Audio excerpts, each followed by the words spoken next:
ಭೂವರ ಸ್ವಾಮಿ ದೇವಸ್ಥಾನಕ್ಕೆ ಹೋಗ್ಬಿಟ್ಟು ಬಂದ್ವಿ. ಆದರೆ ಇನ್ನೂ ಮನೆ ಆಗಿಲ್ಲ.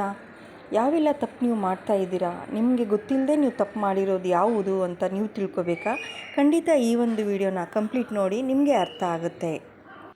ಹಾಯ್ ಫ್ರೆಂಡ್ಸ್, ಎಲ್ಲರೂ ಹೇಗಿದ್ದೀರಾ? ಐ ಹೋಪ್ ಎಲ್ಲರೂ ಚೆನ್ನಾಗಿದ್ದೀರಾ ಅಂತ ಭಾವಿಸ್ತೀನಿ. ನಾನು ಇವತ್ತು ನಿಮ್ಗೆ ತೋರಿಸ್ತಾ ಇರೋದು ಭೂವರ ಸ್ವಾಮಿ ದೇವಸ್ಥಾನ. ಭೂದೇವಿ ಸಮೇತ ವರಾಹ ಸ್ವಾಮಿಯ ಇದು ಒಂದು ದೇವಸ್ಥಾನ ಆಗಿದೆ. ಇನ್ನು ಅಲ್ಲಿ ಕನ್ಸ್ಟ್ರಕ್ಷನ್ ಎಲ್ಲ ನಡೀತಾ ಇದೆ.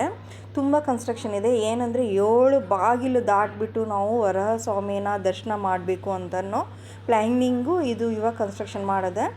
ಮೋಸ್ಟ್ಲಿ ಇನ್ 1 ಇಯರ್ 2 ಇಯರ್ಸ್ ಆಗುತ್ತೆ ಕನ್ಸ್ಟ್ರಕ್ಷನ್ಸಿಗೆಲ್ಲ.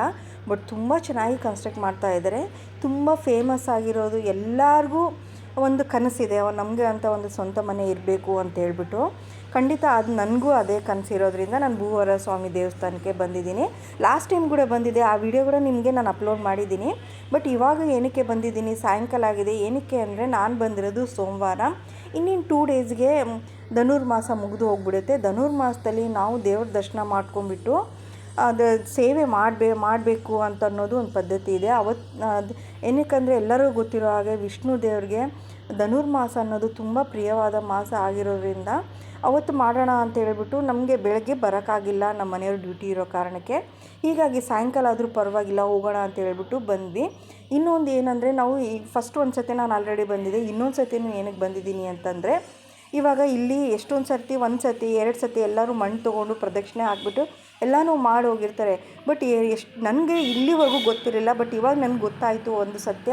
ಅದನ್ನು ನಿಮ್ಮ ಜೊತೆ ಶೇರ್ ಮಾಡ್ಕೊಳ್ಳೋಣ ಅಂತ ಹೇಳ್ಬಿಟ್ಟು ಈ ಒಂದು ವಿಡಿಯೋ ಮಾಡ್ತಾಯಿದ್ದೀನಿ. ಅದೇನು ಅಂತಂದರೆ, ನಾವು ಇವಾಗ ಮಣ್ಣೆಲ್ಲ ತೊಗೊಂಡ್ಬಿಟ್ಟು ಪ್ರದಕ್ಷಿಣೆ ಹಾಕಿ ಸೇವೆ ಮಾಡ್ಕೊಂಡು ಹೋಗಿರ್ತೀವಿ. ಅದೇ ರೀತಿ ತೊಗೊಂಡೋಗಿ ತುಂಬ ಭಕ್ತಿಯಿಂದ ಪೂಜೆ ಮಾಡಬೇಕು. ಮಾಡ್ತಾ ಇರುವಾಗ ಏನೋ ಒಂದು ಸೂತಕ ಆಗುತ್ತೆ. ನಾವು ಸೂತಕ ಆದಾಗ ಅದನ್ನು ತೆಗಿಬೇಕನ್ನೋದು ನಮಗೆ ಅರಿವಿರಲ್ಲ. ನಾರ್ಮಲಾಗಿ ನಾವೆಲ್ಲ ತೊಳೆದು ಬಳ್ದು ಯಾವ ರೀತಿ ಪೂಜೆ ಮಾಡ್ಕೋತೀವಿ ಅದೇ ರೀತಿ ಮಾಡ್ಕೋತಾ ಇರ್ತೀವಿ. ಆದರೆ ನಾವು ಪ್ರದಕ್ಷಿಣೆ ಹಾಕಿ ಸೇವೆ ಎಲ್ಲ ಮಾಡಿಬಿಟ್ಟು ತಂದಿರೋ ಮಣ್ಣನ್ನು ಕೂಡ ನಾವು ಹಾಗೇ ಇಡ್ತೀವಿ. ಬಟ್ ಅದು ಆ ರೀತಿ ಮಾಡಬಾರ್ದು. ನನಗೆ ಗೊತ್ತಿರೋ ಪ್ರಕಾರ, ನನಗೆ ಇನ್ಫಾರ್ಮೇಷನ್ ಏನಿದೆ ಅಂದರೆ, ಅದನ್ನು ಮಣ್ಣನ್ನು ತೊಗೊಂಬಂದ್ಬಿಟ್ಟು ನಾವು ಮತ್ತು ನೀರಿಗೆ ಬಿಡಬೇಕಂತೆ. ನೀರಿಗೆ ಬಿಟ್ಟಾದಮೇಲೆ ಮತ್ತೆ ಬಿಟ್ಟ ದಿವಸನೇ ತೊಗೋಬಾರ್ದು. ಮತ್ತು ಇನ್ನೊಂದೇ ನಾವು ಪ್ಲ್ಯಾನ್ ಮಾಡ್ಕೊಂಬಿಟ್ಟು ದೇವಸ್ಥಾನಕ್ಕೆ ಹೋಗ್ಬಿಟ್ಟು ಸೇಮ್ ಆ್ಯಸ್ ಇಟ್ ಈಸ್ ನಾವು ಯಾವ ರೀತಿ ಫಸ್ಟ್ ಟೈಮ್ ಮಣ್ಣು ತೊಗೊಂಬಿಟ್ಟು ಏನು ದೇವ್ರ ಸೇವೆ ಎಲ್ಲ ನಾವು 11 ಪ್ರದಕ್ಷಿಣೆ ಹಾಕಿ ಅದೆಲ್ಲ ಅಲ್ಲಿ ಸೇವೆ ಏನು ಮಾಡ್ತಾರೆ, ಮತ್ತು ರಿಟರ್ನ್ ಸೇಮ್ ಅದೇ ರೀತಿ ಮಾಡಿ ಮತ್ತೆ ನಾವು ಮಣ್ಣು ತೊಗೊಂಡು ಹೋಗಬೇಕು ಅನ್ನೋದು. ಪೂಜೆ ಎಲ್ಲ ಮಾಡಿಸ್ಕೊಂಡ್ಬಿಟ್ಟು ಮನೆಗೆ ತೊಗೊಂಡು ಹೋದ್ಮೇಲೆ ಕೂಡ ನಾವು ನಾನ್ ವೆಜ್ ಆಗಲಿ ಇಲ್ಲ ಮಂತ್ಲಿ ಪೀರಿಯಡ್ಸ್ ಆ ಟೈಮಲ್ಲಾಗಲಿ ತುಂಬ ಇದು ಮಡಿಯಿಂದ ನಾವು ನೋಡ್ಕೋಬೇಕಾಗುತ್ತೆ.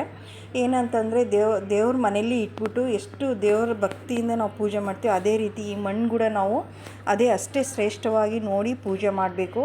ಭಕ್ತಿ ಮಡಿ ಅನ್ನೋದು ತುಂಬ ಇಂಪಾರ್ಟೆಂಟ್ ಆಗುತ್ತೆ. ಅದೇ ಥರ ನಂಬಿಕೆ ಕೂಡ. ಇದು ನನಗೆ ಗೊತ್ತಾಯಿತು. ಹೀಗಾಗಿ ಈ ಒಂದು ವಿಡಿಯೋನ ಶೇರ್ ಮಾಡ್ಕೊಳ್ಳೋಣ ಅಂತ ಹೇಳ್ಬಿಟ್ಟು ಮಾಡಿದ್ದೀನಿ. ಇವಾಗ ಏನಕ್ಕಂದರೆ ಎಷ್ಟೊಂದು ಜನ ಸೂತಕ ಆಗಿರುತ್ತೆ, ಯಾರೋ ದೂರದವರು ತೀರೋಗಿರ್ತಾರೆ, ಈ ರೀತಿ ಎಲ್ಲ ತುಂಬ ಆಗಿರುತ್ತೆ. ನಾವು ಮನೆಯೆಲ್ಲ ಕ್ಲೀನ್ ಮಾಡ್ಕೊಂಡಾಗ ಮಣ್ಣು ಮಾತ್ರ ಹಾಗೆ ಬಿಟ್ಟಿರ್ತೀವಿ. ಆ ಥರ ಮಾಡಬಾರ್ದು ಅಂತ ನನಗೆ ಗೊತ್ತಾಯಿತು. ಏನಕ್ಕಂದರೆ ಎಷ್ಟೊಂದು ಜನಕ್ಕೆ ಇವಾಗ ಪ್ರತಿ ವರ್ಷ ಬರ್ತಾರೆ, ತೊಗೋತಾರೆ ಮಣ್ಣು. ಅಯ್ಯೋ ನಮಗೆ ಈ ಸತಿ ಆಗಿಲ್ವೇನೋ, ಏನಕ್ಕಾಗಿಲ್ಲ ಅಂತ ತುಂಬ ಯೋಚನೆ ಮಾಡಿ ಕೊರಗೋ ಜನ ಇದ್ದಾರೆ. ಬಟ್ ಮಿಸ್ಟೇಕ್ ನಮ್ಮ ಕಡೆ ಆಗ್ತಾ ಇರುತ್ತೆ, ಅದು ನಮ್ಗೆ ಗೊತ್ತಿರಲ್ಲ. ಅದೇ ರೀತಿ ನನಗೆ ಗೊತ್ತಾಗಿರಲಿಲ್ಲ. ಬಟ್ ಇವಾಗ ನನಗೆ ಗೊತ್ತಾಯಿತು. ಅದಕ್ಕೆ ಇದನ್ನು ನಾನು ಹೇಳೋಣ ನಿಮಗೆ ವೀಕ್ಷಕರಿಗೆ ಅಂತ ಹೇಳ್ಬಿಟ್ಟು ಈ ಒಂದು ವಿಡಿಯೋ ಮಾಡಿದ್ದೀನಿ. ದಯಮಾಡಿ ಯಾರೆಲ್ಲ ಭೂವರ ಸ್ವಾಮಿಗೆ ಹೋಗ್ಬಿಟ್ಟು ಸೇವೆ ಸಲ್ಲಿಸ್ಬಿಟ್ಟು ಇನ್ನೂ ಮನೆ ಆಗಿಲ್ಲ, ಯಾಕೆ ಇಷ್ಟು ಲೇಟು ಅಂತ ನೀವೇನಾದ್ರು ಯೋಚನೆ ಮಾಡ್ತಾಯಿದ್ರೆ, ಖಂಡಿತ ಇದು ಒಂದು ಪ್ರಯತ್ನ ನೀವು ಮಾಡಿ. ಅದೇನು ಮಣ್ಣು ಇರುತ್ತೆ ನೀವು ತೊಗೊಂಬಂದಿರ್ತೀರ, ಅದನ್ನು ಹೋಗ್ಬಿಟ್ಟು ನೀರಿಗೆ ಬಿಟ್ಬಿಟ್ಟು ಇನ್ನೊಂದು ದಿವಸ ಪ್ಲ್ಯಾನ್ ಮಾಡಿಬಿಟ್ಟು ಮತ್ತೆ ಶ್ರದ್ಧೆ ಭಕ್ತಿಯಿಂದ ತೊಗೊಂಬಂದ್ಬಿಟ್ಟು ಪೂಜಿಸಿ, ನಿಮ್ಮ ಕನಸು ನನಸಾಗುತ್ತದೆ. ಮನೆ ಕಟ್ಟಬೇಕನ್ನೋ ಪ್ರತಿಯೊಬ್ಬರ ಆಸೆ ಖಂಡಿತ ಈಡೇರಲಿ ಅಂತ ಹೇಳ್ಬಿಟ್ಟು ಕೇಳ್ಕೋತಾ, ನನ್ನ ಈ ಒಂದು ವಿಡಿಯೋ ನಿಮಗೆ ಇಷ್ಟ ಆದರೆ ಲೈಕ್ ಮಾಡಿ, ಶೇರ್ ಮಾಡಿ, ಸಬ್ಸ್ಕ್ರೈಬ್ ಮಾಡಿ. ನಿಮ್ಮೆಲ್ಲರ ಸಪೋರ್ಟ್ ಸದಾ ಇರಲಿ. Thank you.